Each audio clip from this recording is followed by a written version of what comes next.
Aí está o texto. Obrigado, Fabiana. Muito bom regresso. Um tema que realmente deixa o ser humano aí muitas vezes inquieto, às vezes buscando culpados, não é verdade? Porque a gente tem uma tendência de sempre achar que a culpa é do outro, a gente não tem culpa de nada e até muitos acham que a culpa é de Deus, né? Mas a vida nos ensina, a Escritura Sagrada nos ensina, o conforto e o esclarecimento do Espírito Santo nos ensina de que Deus segue do nosso lado, esperando aqueles que partiram, que voltem para a casa do Pai, como a parábola do filho pródigo.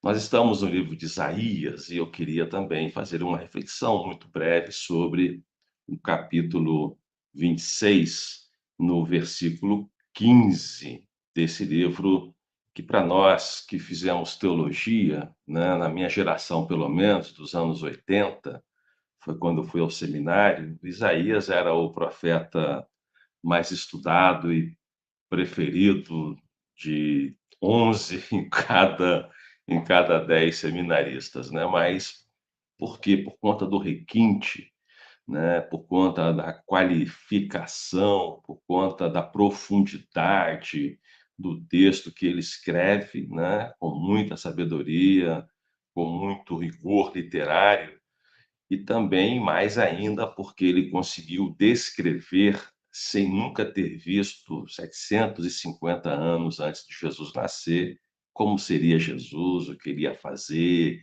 né, qual era o propósito de Deus na história quando manda-nos Jesus Cristo. Então, Isaías, por essa, sido ao longo de séculos o profeta, um dos profetas mais estudados, se não o mais estudado do Velho Testamento. Diz assim o versículo, então, 15 do capítulo 26. Aumentaste a nação, Senhor, aumentaste a nação e recebeste glória, alongaste todos os confins da terra, né? Isaías, nesse capítulo 26, é um capítulo de louvor, né? E ele traz a reflexão do povo. Sempre, o profeta sempre tem uma missão, e essa missão se dirige ao povo, né? O contato dele, o trabalho dele, o que ele tem que desenvolver diz respeito ao que ele tem que falar para o povo do que ele recebe de Deus, né? Dentro da sua linguagem, da sua capacidade, da sua cosmovisão, da cosmovisão do seu povo, ele então reparte o que Deus transmitiu a ele e leva isso para o povo. Mas o capítulo 26 é um capítulo de louvor, é um capítulo de gratidão, é um capítulo de exaltação, né? E ele nos traz essa beleza aqui de versículo, e é sobre ele que eu queria falar. Ele diz o seguinte, que Deus é o único que pode trazer crescimento e prosperidade, né? Isso está posto logo no começo, quando nós lemos: aumentaste a nação, Senhor, aumentaste a nação. Para quem já viveu os dramas, os traumas do passado, como aqui vivemos agora, achamos que perdemos coisas, nós precisamos sempre ter em mente de que existe um Deus, o único Deus, que é suficientemente capaz de nos trazer, de nos aumentar e de nos fazer recuperar a nossa forma, a forma que Ele mesmo tem projetado, a forma que Ele mesmo tem sonhado para as nossas vidas. Temos que ter em mente sempre de que o esforço humano cabe somente ao homem, não cabe a Deus. Então, como aqui ouvimos agora sobre traumas, e Deus nos diz: olha, eu sou suficiente ou não sou suficiente? Qual é a sua visão? Dentro da minha suficiência, você precisa entender que há recursos que eu disponibilizo no mundo para que vocês sejam pessoas melhores, mais qualificadas. Usem esses recursos. Então, quando Deus cria a psicologia, cria a medicina, cria o direito, cria os medicamentos, cria as vacinas, isso está querendo dizer o seguinte: está posto o que eu já fiz, agora usem. Deus segue sendo suficiente, mesmo que homens e mulheres produzam coisas que vão fazer bem para as nossas vidas. Então, não esperar uma ação espetacular de Deus na intervenção da história, fazendo um super milagre, se a coisa está na nossa frente, por exemplo, um remédio para passar uma dor de cabeça. Deus tem desenvolvido o ser humano nas suas mais diversas áreas para produzir coisas, para produzir remédios para o nosso bem-estar. Conhecimento para o nosso bem-estar e para o nosso desenvolvimento. Então, quando o profeta ele diz que Deus é que nos dá prosperidade, ele tem essa visão de um Deus que se importa na construção de uma sociedade, de um homem, e que esse homem é agente histórico e ele produz coisas para o bem da humanidade. Também produz maldade, mas nós não vamos ficar com a maldade. Nós não vamos optar pelo errado, nós não vamos optar pela mentira, nós vamos optar por aquilo que nos faz prósperos espiritualmente. Um homem e uma mulher prósperos espiritualmente são generosos. Está na essência do cristianismo, está na essência de Jesus, está na essência de Deus a generosidade. Então, é Deus que faz em nós uma big obra para que a gente possa, na sequência, abençoar os outros. Não tem sentido uma vida cristã que fica presa a quatro paredes da sua própria casa ou da sua própria igreja. Jesus mesmo disse que não tinha como repousar a cabeça, porque tinha muito o que fazer. E esse muito o que fazer era o quê? Abençoar as pessoas. Seja curando, seja olhando, seja tocando, seja ensinando. Jesus nunca se contentou em ficar preso dentro de quatro paredes. Jesus não cantava em coral. Jesus não subia no púlpito todo domingo. Jesus gostava de estar com as pessoas, para demonstrar para as pessoas a suficiência de Deus. Deus é capaz, Deus tem poder, Deus pode todas as coisas. Andemos com Deus.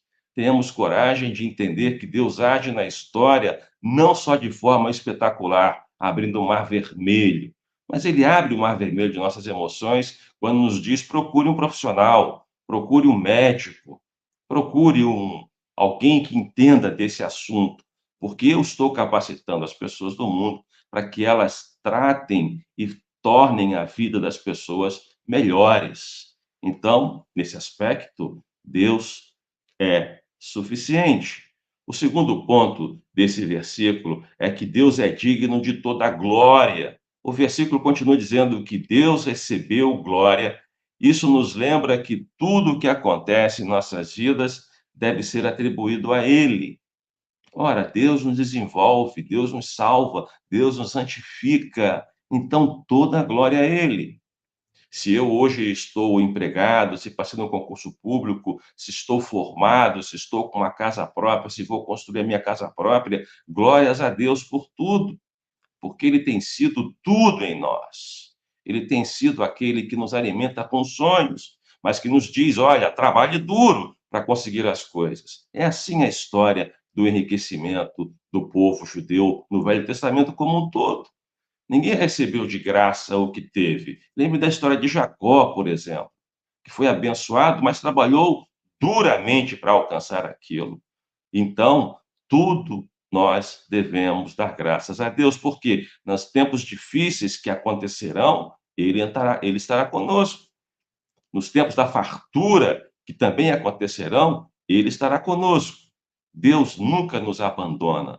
Nós, muitas vezes, é que precisamos refletir quem é que tem deixado de dar graças e dar glórias a Deus por todos os favores que ele tem nos dado. Então, pensemos, hoje somos uma geração de cristãos pouco gratos a Deus. A verdade, irmãos, toda é essa. Não é a sua história, não é a minha história, mas é a história de muitos irmãos que temos visto e com quem temos andado. Nós damos poucas graças ao nosso Deus, porque muitas vezes nós achamos que o que temos e somos é pelo nosso próprio esforço, como se Deus não tivesse feito nada, como se Deus não tivesse colocado um professor na nossa frente que nos deu um insight, a nós, olha, é por aqui que eu vou, é esse caminho, como se Deus não tivesse colocado alguém na nossa frente e nos tivesse dito uma palavra que mudou radicalmente uma visão de um tipo de assunto. Então, Deus age de formas múltiplas e nós achamos, às vezes, que não é Ele que está agindo, mas é Ele que está agindo. O profeta tinha isso muito em mente, que nós devemos ser sempre gratos a Deus. E Paulo nos orienta já, de forma muito certeira e objetiva, a tudo dai graças. Tudo é tudo mesmo, irmão. É difícil dar graças quando nos falta alguma coisa, mas a orientação das Escrituras é que devemos dar graças a tudo, tudo mesmo. E o terceiro ponto é que a soberania de Deus se estende a todos os confins da terra. Veja que o versículo diz, concluindo, que Deus alongou todos os confins da terra. É esse Deus que age de forma a produzir bem para o ser humano, a produzir bem para os seus filhos e filhas. Um Deus que age alargando todas as coisas para que a gente tenha uma vida melhor. Você já percebeu que nos 100 anos antes, até 100 anos atrás, 150 anos atrás, com o advento da vacina, como as pessoas morriam, como a vacina é importante, como as pessoas passaram a viver mais por conta de vacinas. Isso é Deus atuando. Por quê? Porque Deus quer abençoar, como tem abençoado todos os homens, todas as pessoas na face da terra. Deus não guarda a bênção só para o seu povo. Deus abençoa todos os homens e mulheres, porque isso é um testemunho da sua bondade e do seu amor. Mas Deus também nos abençoa de forma individual, de forma coletiva, enquanto povo seu. E a maior bênção que temos de Deus é saber que Ele está conosco, ter essa consciência de que Ele habita em nós. Não tem bênção melhor do que essa. De que Deus está conosco, se importa, olha para a gente toda hora, todo segundo, está aqui agora, está aí do seu lado nesse momento. Isso o homem comum não tem consciência, e nós temos, por isso nós louvamos e bendizemos o nome do Senhor, porque Ele anda conosco, porque Ele está conosco, porque Ele se importa conosco, e isso é uma grande bênção, além da espetacular bênção de Jesus na cruz, que morreu por você e por mim, e por todo aquele que deseja esse encontro espetacular com Jesus. Então, recapitulando, Deus é aquele que, na palavra do profeta, ele diz: aumentaste a nação, sim, Senhor, aumentaste a nação, e porque aumentaste, recebes glória, e também alongaste todos os confins da terra, e com isso também alongas as nossas vidas e a vida das nossas famílias. Tenhamos essa compreensão de que Deus é aquele que plenamente nos satisfaz. Quando entendemos o nosso papel na história, na nossa família, na nossa igreja, na nossa sociedade e o papel de Deus nas nossas vidas. Juntos, nós somos imbatíveis. Deus conosco nos torna invencíveis. Nós somos mais do que vencedores, como diz Paulo, porque Jesus anda conosco, Jesus está conosco e Jesus diz que vai voltar. Pratiquemos e vivamos